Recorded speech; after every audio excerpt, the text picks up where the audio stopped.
pieces of fabric, not the same, so that the person wearing it, if they take it off for a few minutes, say to get a drink of water, and they put it back on, they'll know which side was to their face. And 2 pieces of elastic, 7 inches long. So the 9x6 fabric and the 7-inch pieces of elastic. And the first thing you want to do is to pin the elastic at the 4 corners where it's going to make the ear loops. I'm pinning the elastic to the right side, the more prominent print side. The fabric will have this side, but the back side almost looks faded because it's not printed. So I'm pinning the elastic loops onto the 4 corners at a diagonal there, so that they'll become ear loops, and you can see that as the direction that they're facing right now. So I'm going to pin those in place so they're going to stay there. And then I'm going to turn the facing side of the other fabric down so that the 2 facing sides are together.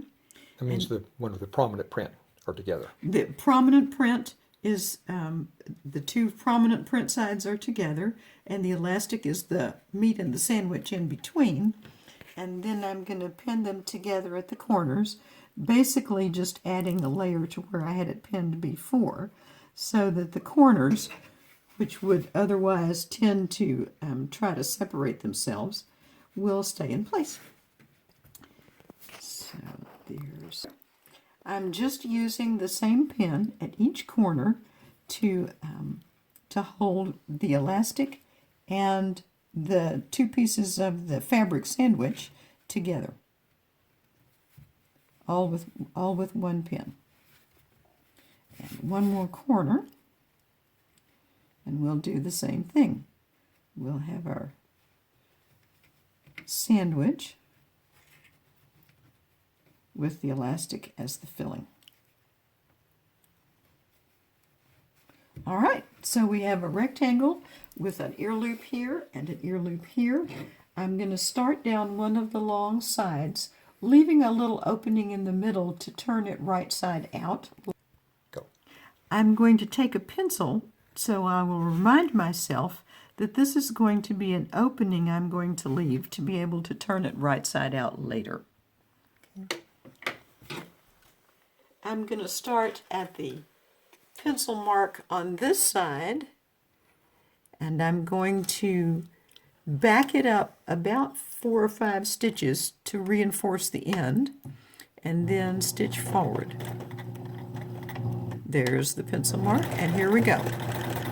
We're stitching to the corner, slowing down and carefully keeping the needle at the same distance as we go, and using the needle to pivot and turn the corner. And then we're going to stitch down to the next corner and repeat the process.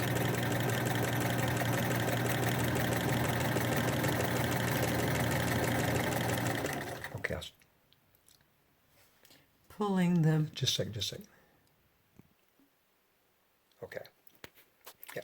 I'm down to the next corner. I'm going to turn the fabric under the needle and head down the long side here.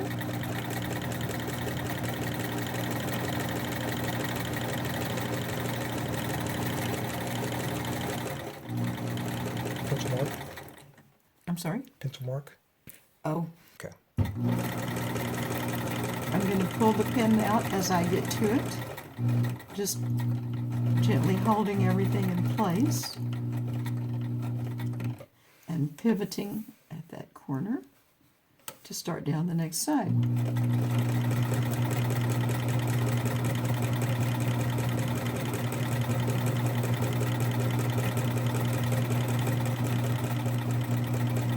And doing the same thing at the last corner. The pin I will pull out momentarily. Okay. And turn the fabric. And when I get back to the pencil mark that I made here, I will back stitch.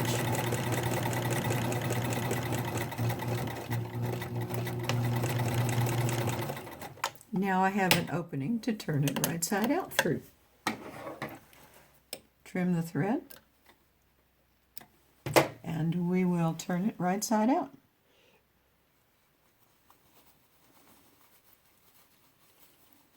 Explain what you're doing. I am pushing the fabric through the opening so that it will be right side out. It looks like a wad right here, but then you can use the elastic to help you, and it'll help pull the corners out. And as you keep on going,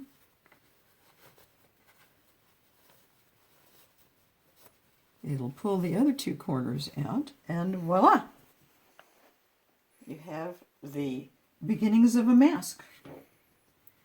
I'm going to just finger press right along the edges with my fingernail so that this fabric, and if you would prefer to iron it, you're welcome to, but so that the fabric won't have a lot of excess caught in it.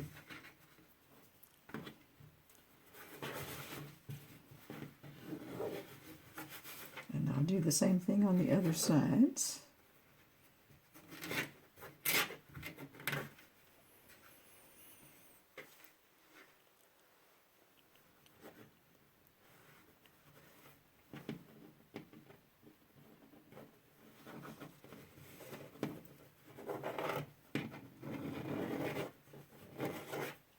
And lastly, this short side here.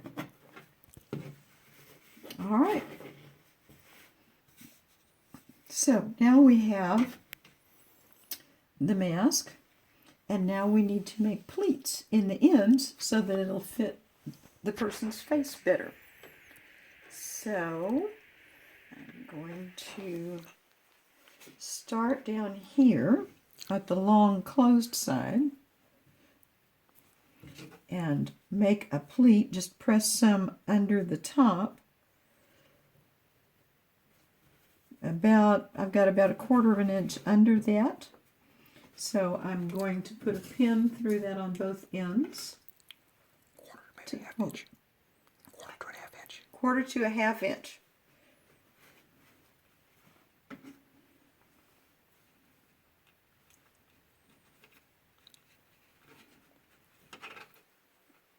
Come on. There we go. And then I'm going to move up the side just a little bit and do that again.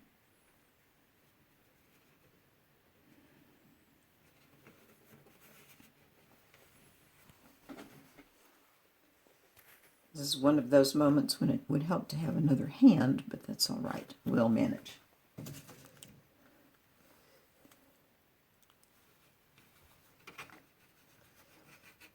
Pin in both ends of the pleat. And one more pleat.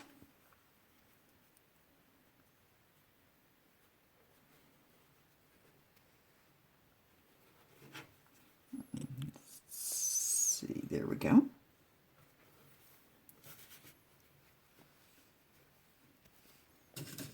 And pin that one.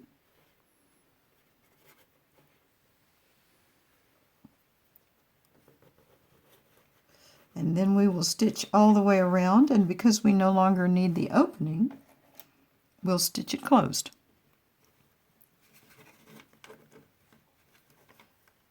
Oh, come on.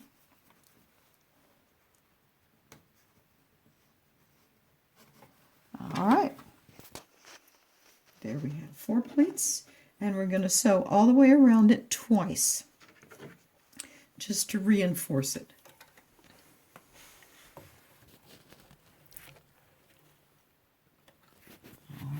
So start anywhere, it doesn't matter. And stitch close to the edge. Stop. All right.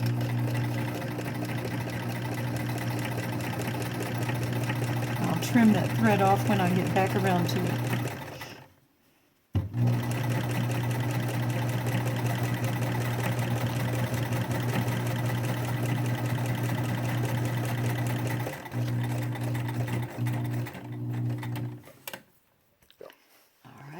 Now that we're getting to where we have pinned this together, you need to either go very slowly or pause when you get there, or some combination of both, so that you don't break a needle trying to stitch over a pin.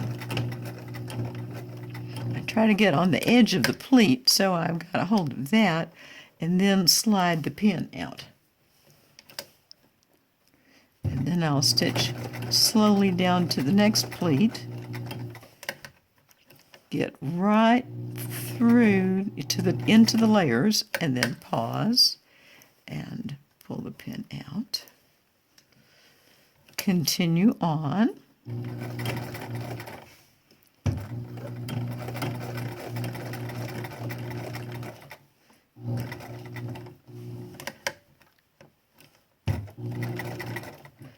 Okay, come on. There we are. And I can pull the pin out and keep on going.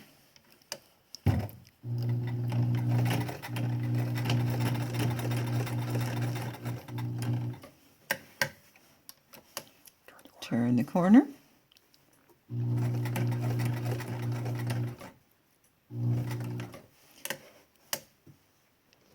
And keep on going.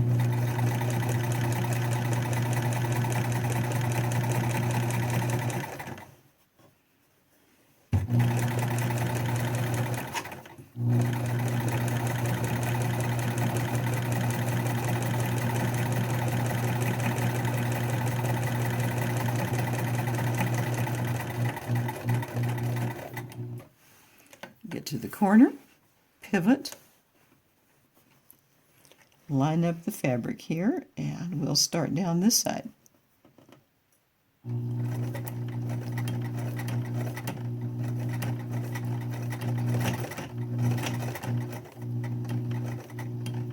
We've gotten up just to the edge of the pleat, and I'm going to stop and pull out that pin so that the head of it won't cause trouble. And then continue gently and slowly on. And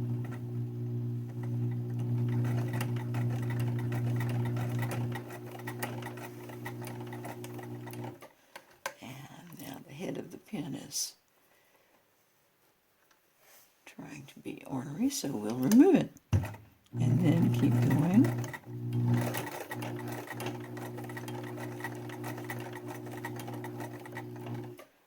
Pause. Pull out this pin. Start again.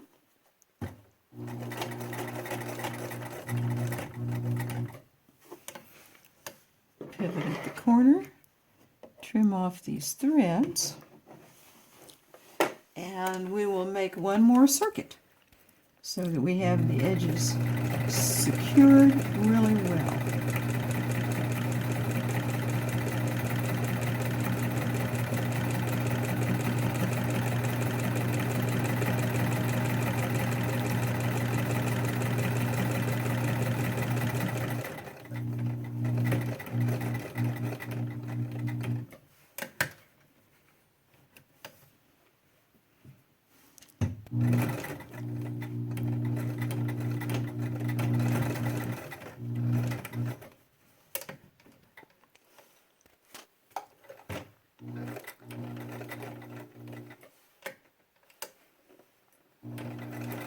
Sometimes you may have to help it through some thick places where these pleats are, but you can do that by gently pulling from behind or just lifting the presser foot briefly.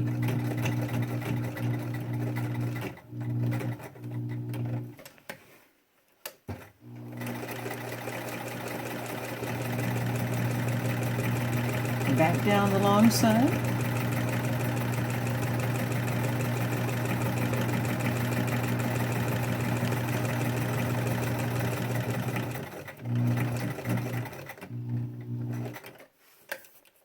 Across the corner. Back down the short side.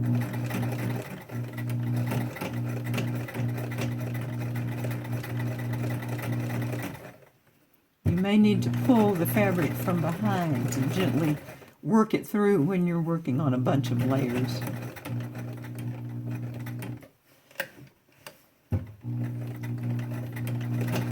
And last but not least, What do you think that was? back to the beginning, and just a little past the beginning, and we're done. There's the mask, one side and the other side. So the wearer shouldn't have any problem noticing which is which and remembering when they're using it.